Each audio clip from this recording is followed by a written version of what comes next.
اس لیے جتنے 1.25 نبی 314 رسول ہے، ان کی عظمتیں عقیدے کے اعتبار سے جو نبی رسول ہے ان پر ایمان لانا ضروری ہے، لیکن یہاں پر شرک یہ ہو جائے گا کہ ہم ان نبی اور رسولوں کو بھی دو جہاں کے مالک میرے آقا محمد رسول اللہ صلی اللہ علیہ وسلم کا نعوذ باللہ لیول یا برابر یا بدل سمجھے۔ نہیں ہو سکتا، یہ نہیں ہو سکتا۔ اللہ تبارک و تعالیٰ نے ہر رخ کے ساتھ میں میرے آقا کی عظمتوں کو نرالی بنایا ہے۔ عظمت اور مقام اور تقدس کے اندر میں اللہ نے میرے محبوب کو اور میرے آقا کو جو عظمت عطا فرمائی، جیسے اللہ کی ذات و صفات میں کوئی شریک نہیں، وہ ان صفاتوں کے اندر میں اکیلا اور تنہا مالک ہے، اسی طریقے سے اللہ تبارک و تعالیٰ نے میرے آقا کو بھی اپنی عظمتوں میں، تقدس میں اور تصرفات میں اور اختیارات میں میرے آقا کو بھی اللہ تبارک و تعالیٰ نے تنہا بنایا ہے۔ اللہ شرکت کو گوارا نہیں کرتا۔ بڑی بے ادبی ہے، بڑی گستاخی ہے اور بڑی بدعقیدگی ہے اور بڑی ہلاکت ہے بتوں کے سامنے سر کا جھکانا، اتنا بڑا شرک، اور اس سے اللہ اتنا ناراض نہیں ہوتا۔ ہو سکتا ہے کہ ان کو اللہ تبارک و تعالیٰ کلمے کی توفیق دے دے، کافروں کو اللہ تعالیٰ ایمان دے سکتا ہے، مشرکوں کو توبہ کی توفیق مل سکتی ہے، لیکن اس سے بڑا جرم اللہ کے محبوب ہمارے آقا کی ذات و عظمت و صفات میں اگرچہ کہ کسی نبی اور رسول ہی کو شریک کرنا خدا کو اتنا ناگوار ہے کہ پھر ان کو اللہ توبہ کی بھی توفیق نہیں دے گا اس بدعقیدگی پر، اور ان کو اللہ تبارک و تعالیٰ پھر معاف کرنے کے سارے دروازوں کو بند کر دے گا۔ اللہ اس کو گوارا نہیں کرتا۔ کیوں؟ جیسے اللہ تبارک و تعالیٰ اپنی ذات کے بارے میں تنہا وحدہ لا شریک لہ ہے، اور جیسے اپنے ذات و صفات میں اکیلا ہے، اسی طریقے سے اللہ تعالیٰ نے اپنے محبوب کو رحمت للعالمین کو بھی اپنے ہی نور سے ظاہر فرما کر اللہ اپنے نور کا حصہ جو میرے مصطفیٰ کو بنایا، اس میں بھی کسی دوسرے کی شرکت کو خدا گوارا نہیں کرے گا۔ سمجھ میں آ گیا؟ شرکت کو گوارا نہیں کرے گا، بالکل نہیں۔ گستاخی کی بات نہیں، بے ادبی کی بات نہیں، کم عقیدگی کی بات نہیں۔ نبی اور رسولوں پر ایمان لانا ضروری ہے، آسمانی کتابوں پر ایمان لانا ضروری ہے۔ حضرت آدم علیہ السلام کو جد اعلیٰ کہنا ضروری ہے۔ آدم ہیں وہ، حضرت ابراہیم خلیل علیہ السلام کو بھی میرے آقا نے فرمایا کہ شیخ الانبیاء ہے وہ، اور حضرت ابراہیم علیہ السلام کی فضیلتوں کو میرے مصطفیٰ نے بیان فرمایا، اور ایسے ہی اور انبیاء کرام علیہ السلام کی بھی عظمتوں کو میرے آقا نے بیان فرمایا۔ لیکن بات یہ ہے کہ آپ نے بیان فرمایا، لیکن عقیدے کی حفاظت یہ ہوگی کہ جتنا مقام میرے آقا نے ان انبیاء کا بیان فرمایا، بے شک ان انبیاء اور رسولوں کا وہ مقام ہے، لیکن اس بات کی گنجائش نہیں کہ امت ان نبیوں اور رسولوں کو بھی میرے آقا کی صف میں لا دے، یا میرے آقا کا نعوذ باللہ برابر سمجھے، یا میرے آقا کا بدل سمجھے، یا پھر میرے آقا دو جہاں کے مالک کے برابر سمجھے۔ اللہ تبارک و تعالیٰ اس شرک کو، اس شرکت کو برداشت نہیں کرتا۔ اس لیے جن لوگوں کے زبانوں پر اور نبیوں کے تذکرے تو بہت رہتے ہیں قرآن پاک کو پڑھ پڑھ کر، موسیٰ علیہ السلام اور حضرت عیسیٰ علیہ السلام اور حضرت آدم علیہ السلام و حضرت خضر علیہ السلام اور فلاں نبی، برکت کی چیز زیادہ ضروری ہے، لیکن پہچان صحیح عقیدے والوں کی کیا ہوگی کہ ان کو تو پورے قرآن کے اندر میں کچھ سوجے گی، کچھ سمجھ میں آئے گا، وہ تو صرف دو جہاں کے مالک کی بات سمجھ میں آئے گی۔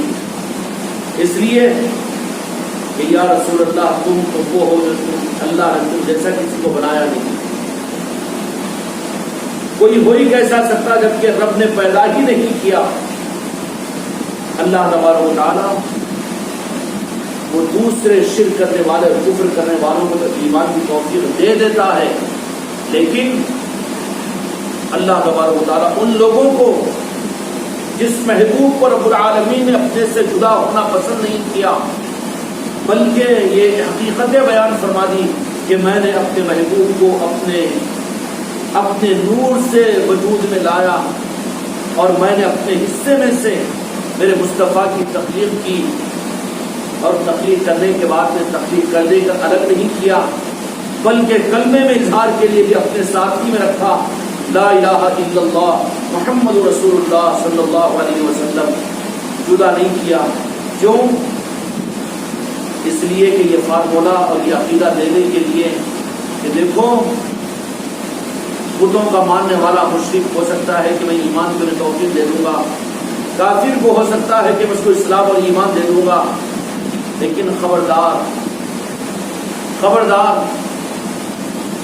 خبردار، مجھے یہ گوارا نہیں کہ تم میری ذات میں شریک کرنے والوں کو، کافروں کو، مشرکوں کو برا سمجھے، لیکن ان سے زیادہ برے وہ ہیں جو میرے محبوب کو، میں نے جو کچھ آپ کو عصمت عطا فرمائی اس میں کسی اور کو شریک سمجھے، یا میرے محبوب کو مجھ سے تم کاٹنے کی کوشش کرو، یا میرے محبوب کے بارے میں تم کم عقیدہ رکھو، تو یہ جرم میری نزدیک اتنا گھناؤنا ہے اور اتنا بڑا ہوا ہے کہ بتوں کے پوجنے والوں کو، کافروں کو، مشرکوں کو تو میں ایمان دے سکتا ہوں، لیکن جو میرے محبوب کے گستاخ ہو اور وہ میرے محبوب کی شان میں شرک کرے، اور میرے آقا کی شان میں شرک کا مطلب کیا ہے؟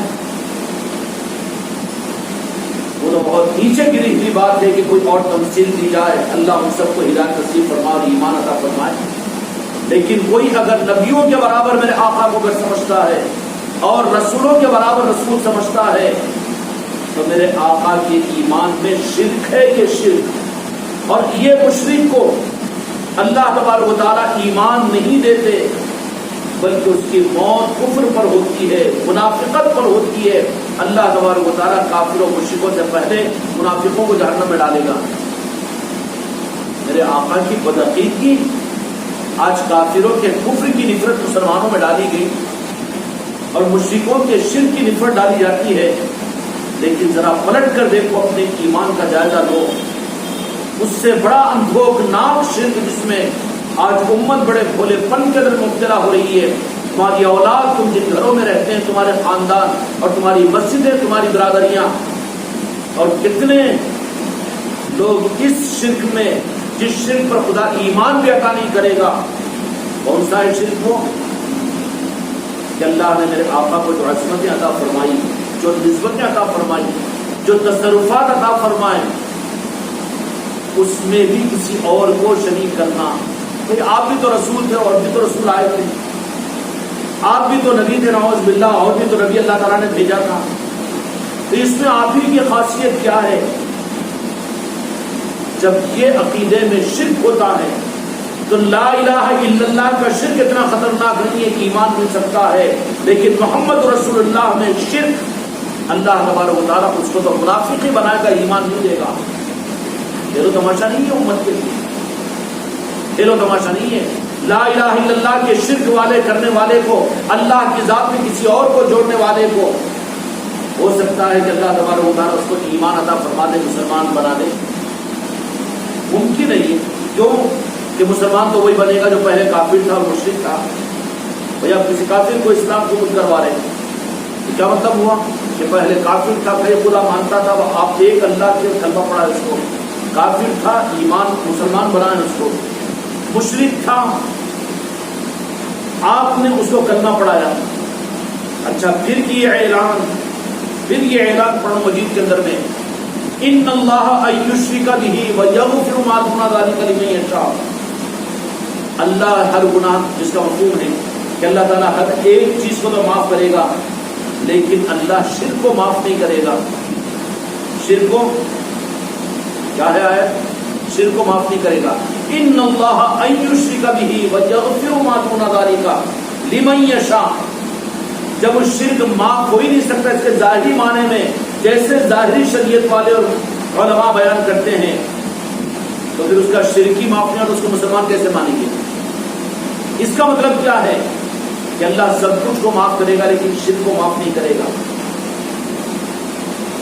شرک معاف ہوگا تو وہ مسلمان مانا جائے گا نا، جبکہ میرے آقا نے فرمایا کہ کوئی 90 سال کا کافر بھی ہے اگر صدق دل کے ساتھ میں کلمہ پڑھ لے تو اللہ تعالیٰ پچھلے سارے شرک اور کفر کو میٹ دے گا. اور یہاں اللہ یہ بات فرما رہا ہے کہ اللہ سب کچھ کو معاف کرے گا لیکن شرک کو معاف نہیں کرے گا. تو یہ شرک کون سا ہے؟ میرے آقا نے کلمہ جو پڑھایا تھا وہ مشرکوں اور کافروں کو نہیں پڑھایا تھا. سلطان وحید خواجہ خواجگان نے جو 90 لاکھ انسانوں کو ایک ہی سفر میں کلمہ پڑھایا تھا وہ مشرک اور کافر نہیں تھے. تو پھر قرآن پاک کی آیت کہ اللہ سب معاف کرے گا لیکن شرک معاف نہیں کرے گا، تو پھر اس کا اگر یہی معنی لیا جائے تو پھر شرک معاف نہیں ہوا تو وہ اسلام کہاں، وہ ایمان کہاں، وہ مسلمان کہاں؟ اللہ تو کہہ رہا ہے کہ معاف نہیں کروں گا. تو پھر وہ کون سا شرک ہے؟ یہاں سمجھنا پڑے گا کہ وہ شرک کو ہم پہچانے نہیں، یا اس کی پہچان نہیں کروائی جا رہی ہے، یا اس کو ظاہر نہیں کیا جا رہا ہے. ظاہر نہیں کیا جا رہا. کوئی آدمی کہے کہ بھائی کپڑوں کو دھبا اگر لگ جائے تو دھبا صاف نہیں ہوتا، دھبا صاف نہیں ہوتا. آپ کے کپڑوں پہ دھبا لگ گیا تو فوراً وہ دھبے کو آپ نے صابن لگایا، سرف لگایا، صاف ہو گیا، دھبا تو صاف ہو گیا. بابا دھبا وہ جو آئل کا ہو، جو گریس کا ہو، جو پکے کلر کا جو دھبا اگر لگ جائے کپڑا پھٹ جائے گا مگر دھبا صاف نہیں ہوگا. تو دھبا تو وہ بھی میل کا دھبا بھی ہے، دھبا ہی مانا جائے گا، لیکن وہ صاف ہونے کے قابل ہے، صاف ہونے کے قابل ہے. وہ دھبا جو صاف نہیں ہوگا کہا جا رہا ہے، وہ دھبے سے مراد یہ دھول کا مٹی کا دھبا نہیں ہے بلکہ وہ آئل کا اور پکے کلر کا دھبا ہے. وہ دھبا کبھی صاف نہیں ہوگا. تو اللہ تعالیٰ نے قرآن مجید کے اندر فرمایا کہ میں سب کو معاف کروں گا لیکن شرک کو معاف نہیں کرے گا. ان اللہ بالکل حق بات نہیں ہے. اللہ تبارک و تعالیٰ کی بات، یا رب العالمین تیرا کرم ہے، سارے ایمان والوں کو یہ حق عطا فرما دے اور بالخصوص اپنے مہمانوں کو یہ دولت عطا فرما دیجیے کہ اللہ تبارک و تعالیٰ نے فرما دیا کہ میں سب کچھ کو معاف کروں گا لیکن شرک کو معاف نہیں کروں گا. بالکل قرآن پاک کی آیت ہے. لیکن حقیقت میں اگر دیکھا جائے تو پھر مسلمان تو بنے گا ہی وہ. یہ کون ہے؟ یہ پہلے کافر تھے، پہلے مشرک تھے، اب ایمان قبول کے مسلمان ہیں. بولیں گے کہ نہیں بولیں گے؟ جبکہ اللہ تو یہ کہہ رہا ہے کہ شرک کو معاف نہیں کرتا. دھبا ہے، ایک دھبا وہ ہے جو صاف ہونے کے قابل ہے، ہلکا دھبا ہے وہ دھول مٹی کا، یہ دھبا صاف ہو جائے گا. لیکن یہ بات غلط نہیں ہے کہ دھبا نہیں مٹے گا. گریس اور آئل کا دھبا ہو تو وہی نکل سکے گا، بات وہ بھی صحیح ہے. اب پہچاننا پڑے گا کہ کون سا دھبا ہے جس کے بارے میں نکلنے کی بات ہے اور کون سا وہ دھبا ہے جو نہیں نکلنے والا ہے. یہ دعویٰ نہیں کیا جائے گا کہ نہیں دھبے تو نکل رہے، صاف ہو رہے، لیکن غلط کہا گیا دھبا نہیں نکلتا. تحقیق کر کے کس دھبے کے بارے میں بات نہیں کی تھی. ایسے ہی جو اللہ کو نہ مانے، اللہ کی ذات میں کوئی شریک کرے، 360 کو نہیں 36,000 کو، یہ وہ دھبا ہے کہ صدق دل کے ساتھ میں کہے گا وہ لا الہ الا اللہ محمد رسول اللہ صلی اللہ علیہ وسلم. تو یہ صابن و صرف وہ ہے جو اللہ کے شرک کے دھبے کو ایک لفظ مٹا دے گا. میرے آقا نے فرمایا کہ 90 سال کا کافر ہو لیکن صدق دل کے ساتھ میں ایک مرتبہ وہ کلمہ پڑے گا تو اللہ تبارک و تعالیٰ اس کے کفر کے زمانے کے سارے گناہوں کو معاف کر دے گا. مسلمان بن جائے گا، وہ مومن بن جائے گا. بنے گا کہ نہیں بنے گا؟ پھر اللہ جو فرما رہا ہے قرآن مجید کے اندر میں ان اللہ ان یشرک بہ، کہ میں سب کچھ کو تو معاف کروں گا، اپنی زبان میں کر رہا ہوں مفہوم میں، لیکن شرک کو میں معاف نہیں کروں گا. آج شرک، تو پھر وہ کون سا شرک ہے جبکہ اللہ تعالیٰ اس کو معاف کرنے کو تیار ہے، لیکن وہ کون سا شرک ہے، وہ کون سا دھبا ہے جو اللہ تبارک و تعالیٰ کہے گا کہ یہ دھبا صاف نہیں ہوتا. وہ دھبا اللہ کی ذات کی توحید کا نہیں بلکہ وہ رسالت کا دھبا ہے. جو گستاخ اور بے ادب بن جائے، آگ میں جلو، راتوں کے اندھیروں میں رو اپنے خاندانوں کے لیے کہ جن کے ایمانوں پر میرے مصطفیٰ کی بے ادبی کے دھبے لگے ہوئے ہیں، ان سے مسکرا کر بات کرنے میں شرم آنا چاہیے تمہیں. ان کے ایمان میں گستاخ رسول ہو، میرے آقا کی بے ادبی ہو، یہ وہ دھبا جس کو اللہ تعالیٰ معاف نہیں کرے گا. توحید کے دھبے کو خدا معاف کر دے گا. شرک وہ نہیں ہے, وہ شرک معاف ہو جائے گا, ہلکا دھبا ہے. لیکن رب نے جو قرآن مجید کے اندر فرمایا ان اللہ ان یشرک بہ ویغفر ما دون ذلک لمن یشاء, اس شرک کو میں معاف نہیں کروں گا, تو وہ توحید کا رب کے معاملے کا دھبا نہیں ہے.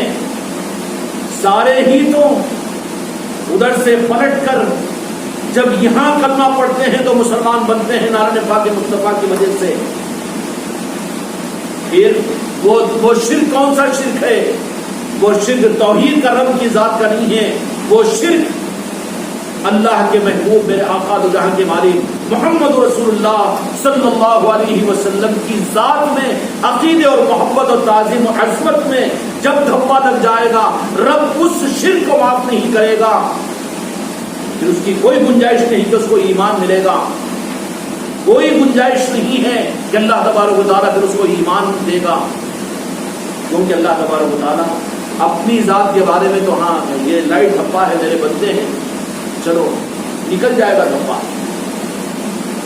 اس لیے امت کو اچھا دھبے لگا. اب یہ سفید کرتا میں پہنا ہوا ہوں, اب آپ چائے کی پیالی لا کے مجھے لگائے تو مجھے اچھا لگے گا کہ بچاؤ سفید کپڑوں کو. خدا کی قسم رب کے معاملات کے اندر وہ تو رب ہے, دھبا کہاں برداشت کریں گے؟ وہ رب کے معاملات کے اندر میں ہماری ایک ایک سانس اس کی عطا کی ہوئی ہے, اس کے ہی مرضی سے تو ہم دنیا میں آئے, اسی کی مرضی سے دنیا میں جائیں گے. رب کا معاملہ تو کلیئر ہے.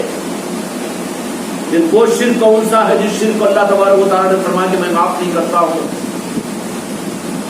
امت کو حق سے ہٹانے کے لیے یہود و نصارہ نے بڑی چال بازی کے ساتھ میں, بڑی محنتوں کے ساتھ میں اس شرک میں اور اس دھبے میں مبتلا کر دیا کہ جو دھبے کے بارے میں اللہ نے اعلان کیا کہ میں اس کو معاف نہیں کروں گا.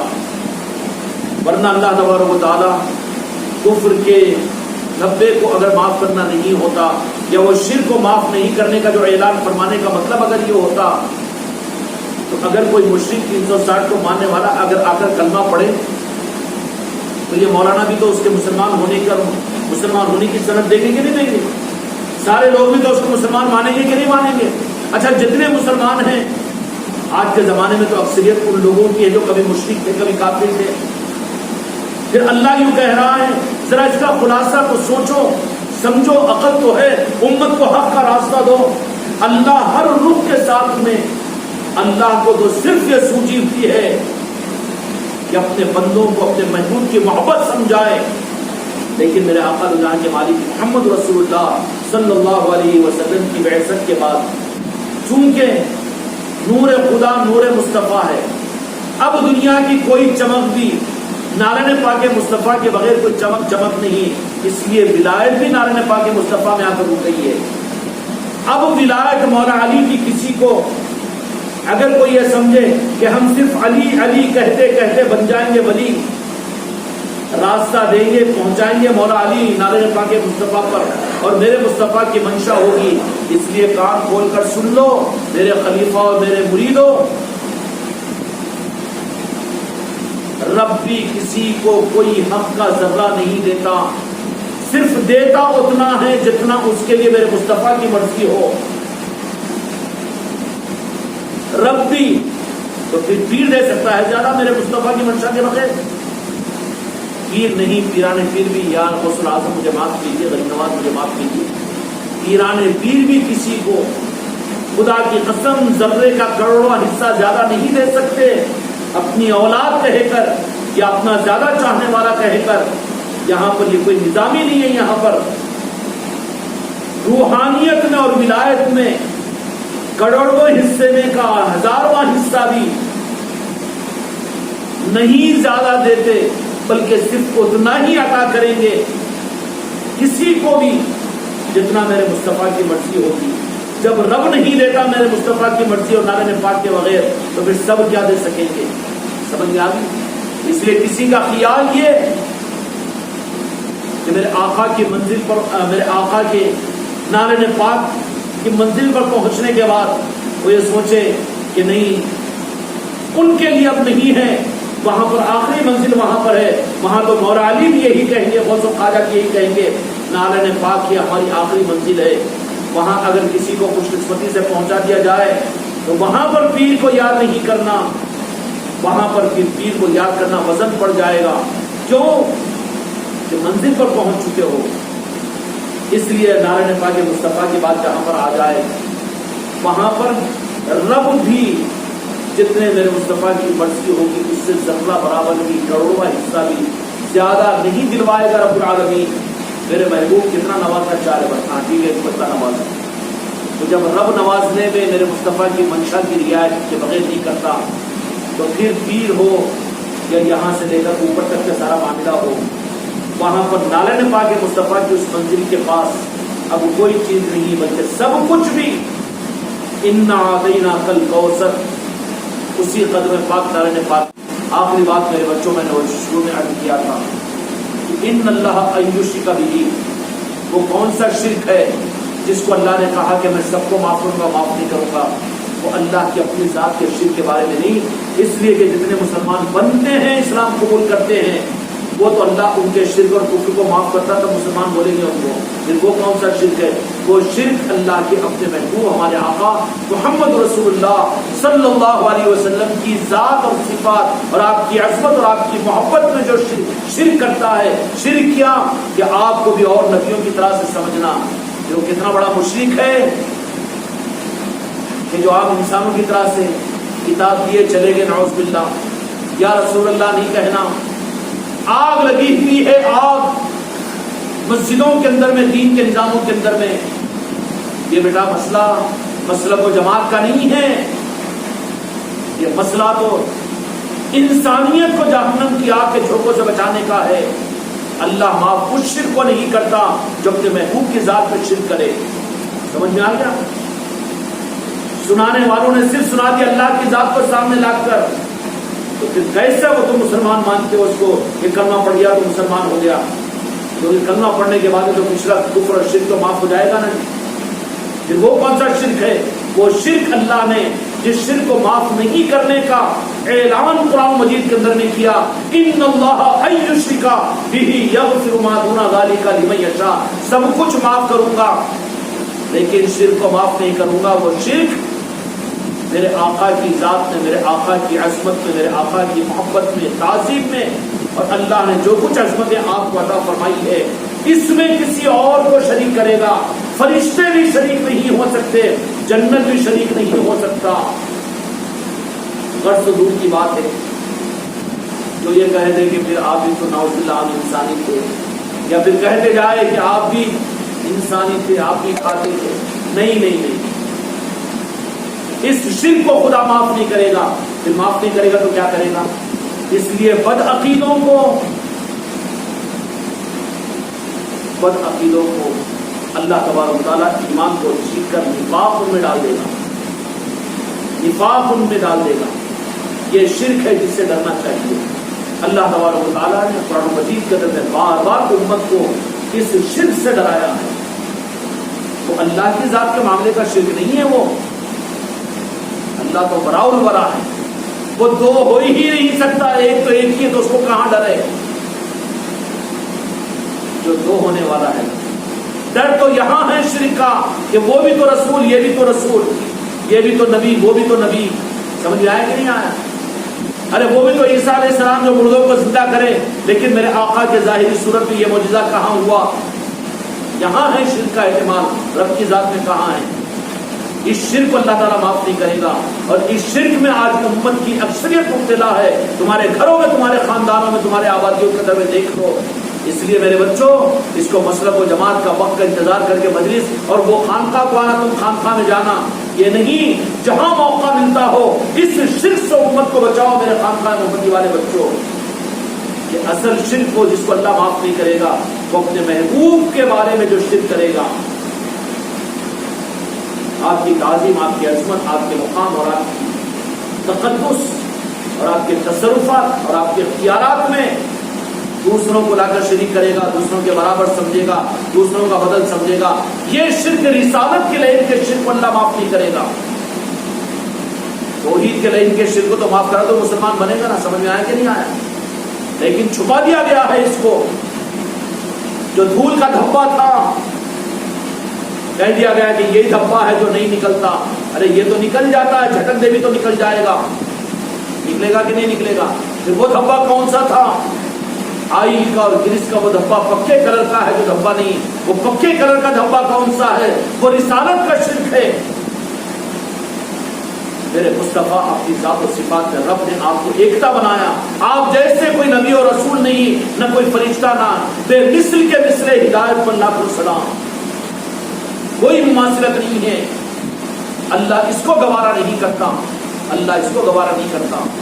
اس لیے قد جاءکم من اللہ نور، ہم نے نور بنا کر آپ کو بھیجا ہے. نور میں تو حور کو داخل کر سکتا ہے، نور میں تیرے پیر کو داخل کر سکتا ہے، نور میں تو اپنے مجدد کو داخل کر سکتا ہے، تو اپنے مولوی کو داخل کر سکتا ہے. نہیں، نور میں داخل نہیں کر سکتا. وہ تو نور من نور اللہ ہے، نور خدا ہے. وہ نور مصطفیٰ، نور خدا، نور مصطفیٰ نور خدا. اس میں داخل مت کر. نور میں جائے گا تو جل کر مر جائے گا، اور ایسا جرم ہوگا کہ اللہ اس کو معاف نہیں کرے گا. یہ شرک ہے رسالت کا، جس کو اللہ تعالیٰ معاف نہیں کرے گا.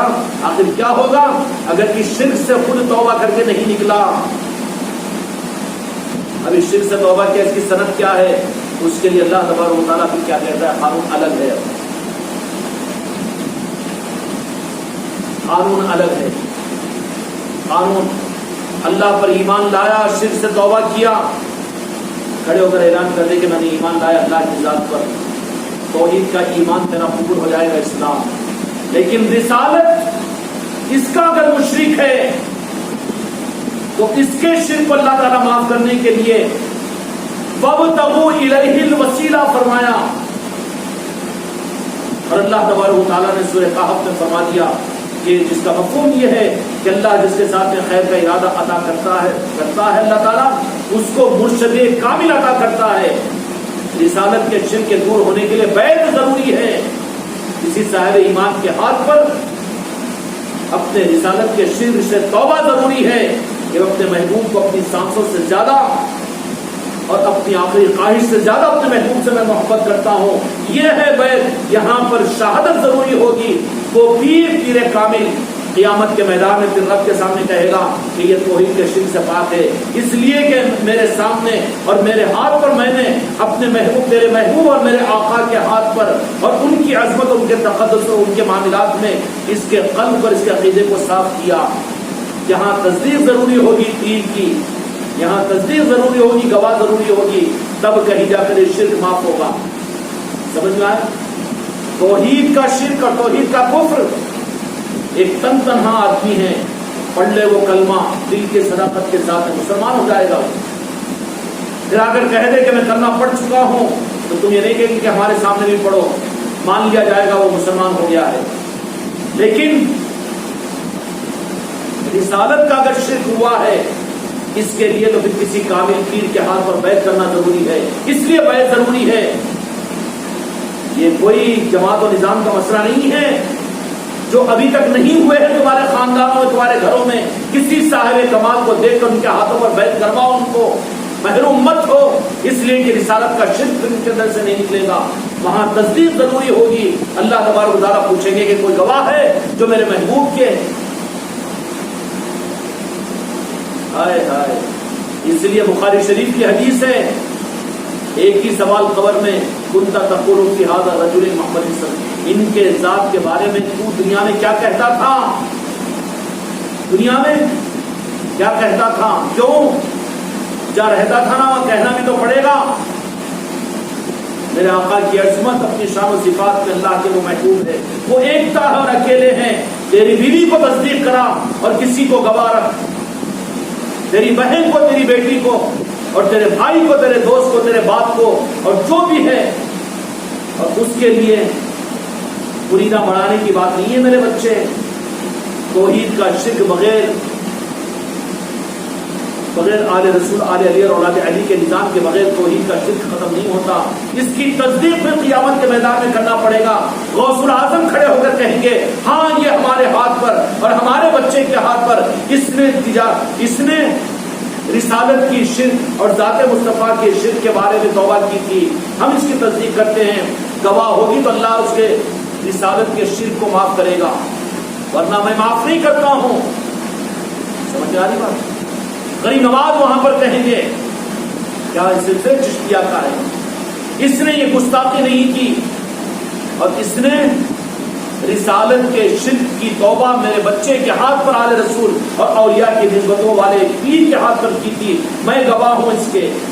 اس لیے جہاں بیعت ہوتی ہے نا، وہاں بیعت کرنے والا بیعت کرانے والے نہیں ہوتے، صحیح نظام ہوتے تو اس علاقے کے پورے اولیاء تصدیق کرتے ہیں، ان کے دفتروں میں ان کا نام لکھایا جاتا ہے، اور مخدوم کے پاس میں ہی نہیں بلکہ اگر صحیح نظام ہو تو اسی وقت میں آن لائن اجمیر کے دفتر میں نام لکھ دیا جاتا ہے یہاں اس نے۔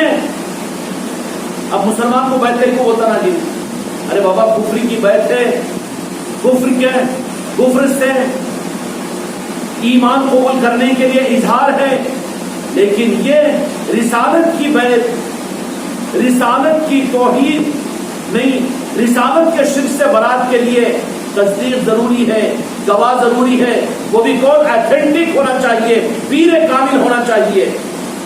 کیا ہونا چاہیے؟ ان کے ہاتھ پر بیعت ضروری ہے تاکہ قیامت کے میدان میں وہ کہہ دے یشفع عنہ الا باذنی، اللہ سنے گا ان کی شفاعت کو، پھر یہ کہے گا کھڑے ہو کر کونے کچلے میں، ہاں میں چشتی تھا، میں قادری تھا، میں سہروردی تھا، میں نقشبندی تھا، یا رسول اللہ اس نے میرے نمائندے کے ہاتھ پر بیعت کی تھی اور میرے رجسٹروں کے اندر اس کا نام ہے کہ رسالت کے شرک سے اس نے برات کا اظہار کیا تھا اور آپ سے اپنی سانسوں سے زیادہ محبت کرنے کا اقرار اس نے کیا تھا، میرے بچے بھی گواہ تھے اور میرا نمائندہ بھی گواہ تھا اور ہم بھی گواہ تھے۔ سمجھ میں آ رہی بات؟ اسلام لانے کے لیے توحید کے شرک، توحید کو شرک سے پاک کرنے کے لیے گواہ کی ضرورت نہیں ہے، اکیلا بیٹھ کر بھی کلمہ پڑھ لے مسلمان ہو جائے گا۔ وہ بعض ایسے ہوں گے جس کے اسلام کو فرشتے بھی نہیں جانتے ہوں گے، لیکن اللہ تبارک و تعالیٰ ان کو مسلمان، کہ میں جانتا ہوں کہ وہ مسلمان تھے، یہ ہو سکتا ہے، لیکن میرے آقا کی ذات کے معاملے میں جو شرک آج کو امت کے 58% سے زیادہ امت کی شرک میں مبتلا ہے، جو قابل رحم ہیں، اب ان کے شرک کی معافی کا واحد راستہ یہ ہے، نہیں ہم اپنی بچوں کو کہیں کو بیعت کرانا، بیویوں کو بیعت کرانا، عورتوں کو کیوں کرانا، بھانجوں کو کیوں کرانا، بھانجوں کو کیوں کروانا، اور کہیں کو بولنا اپن برا کتا، کہیں کو اپنی نہیں نہیں نہیں نہیں، تیرے اندر میں ہم ابھی نہیں آیا، دل میں نہیں آیا۔ امیر خسرو رحمۃ اللہ علیہ گلیوں کے طرف میں نکل جاتے، گلیوں کے طرف میں کہتے کہ چلو چلو چلو نجات کے لیے میرے پیر کے ہاتھ پر بیعت ہو جاؤ، تمہاری نجات کا سامان ہو جائے گا۔ صفائی کے جھاڑنے والے خوابروب اس وقت میں محبوب الہی کے مریدین تھے۔ بعض لوگوں نے اعتراض کیا کہ ان سب کو کئی دن کر لے رہے، تو کہا کہ جتنوں کو میں سنبھالوں گا، دادا جی نے ضمانت دیتی ہے تو میں کیوں امت کو اور انسانیت کو محروم کروں؟ مسلمان بھی آ رہے ہیں، بھیڑ مان بھی آ رہے ہیں، خوابروب بھی آ رہے ہیں، صفائی کے بھیڑ بھی آ رہے ہیں، خانقاہ محمدی کا چوکھٹ کھلا کے نہیں سارے انسانوں کے لیے، اور تم ہیں اپنے خاندانوں کے لیے بند کیے ہوئے ہو، تم کو سانپ سونگ گیا، لقبہ مار گیا ہے کہ کبھی سلسلے کو بڑھانے کی فکر نہیں کرتے، تمہاری انسانیت کے ساتھ میں ہمدردی نہیں ہے، دشمنی ہے، اور تمہاری دشمنی اپنی آل اولاد کے ساتھ میں، تمہاری دشمنی اپنے خاندان والوں کے ساتھ میں، اپنے محلے والوں کے ساتھ میں۔ معلوم ہو گیا کہ سب خالی سر میں درد، لیکن آپ کو سمٹمس معلوم ہو گئے کہ نہیں گرینڈ ٹیومر ہے، جا کے ہاتھا پاؤں پکڑ کے نہیں ایک بار چلو نا میرے ساتھ، میں چیک اپ کرواتا ہوں۔ وہ ڈاکٹر اچھا بولتے کہ نہیں بولتے؟ کہاں ہے وہ ہمدردی؟ نہیں، ہم کو بھی ہم خود قبول نہیں کیے، ورنہ تمہارے باپ کا کیا جائے گا کہ نہیں کسی پیر کامل کے ہاتھ پر تو مت بولو اپنے پیر کا نام، لیکن کہو شد و مت کے ساتھ میں نجات چاہتے ہو اور اپنے ایمان کی سلامتی چاہتے ہو تو کسی صاحب ایمان کے سامنے اپنے ایمان کی تصدیق دے دو تاکہ قیامت کے میدان میں وہ گواہ رہے، اس لیے کہ اللہ کے ایمان کے قبول کرنے پر وہ تنہا بھی اگر اقرار کر لے تو مسلمان ہو جائے گا، شرک کو معاف ہو جائے گا، کفر سے نکل جائے گا۔